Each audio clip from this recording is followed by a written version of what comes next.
always with you. Together.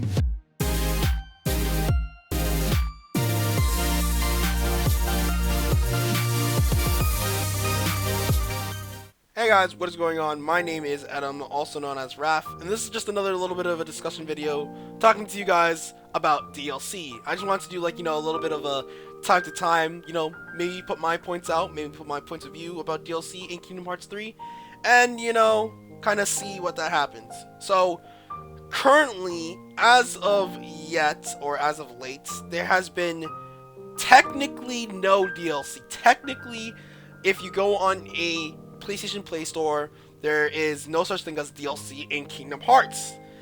Now, I think, and this is, just hear me out here, just hear me out, I think that the game would be a lot better with DLC in the actual game. Now, if you guys actually look back at it and kind of think about where DLC first actually started in Kingdom Hearts, that would have to be Kingdom Hearts Final Mix versions. Final Mix versions were kind of a way to update the game by fixing bugs, changing a few things in the game, and kind of, making the game have a lot more end content rather than, the things that it has in its previous predecessor of the game. So Kingdom Hearts 1 has a huge change with Kingdom Hearts 1 Final Mix. Final Mix versions include a few cutscenes sometimes, which is awesome. I think that would be really appreciated if we did get a few cutscenes. And as well, it also includes other things such as more bosses like the Lingering Well boss fight in Kingdom Hearts 2. I think that would be really nice to see in Kingdom Hearts 3. Keep giving players certain DLC, certain updates for the game. Now, I wouldn't mind if these updates were paid updates. I remember Final Mix versions were paid updates. Let me explain to you how this worked. If you bought Kingdom Hearts 2 and you bought Kingdom Hearts 2 Final Mix version, you paid for DLC. Straight up, flat out, you paid for DLC.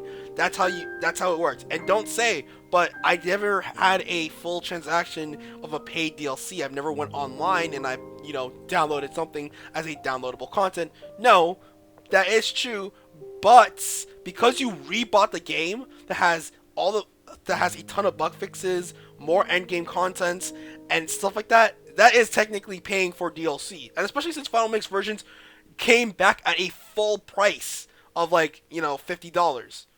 Especially since you bought Kingdom Hearts 2 for $50 and you heard, oh hey, Kingdom Hearts 2 Final Mix version was another $50.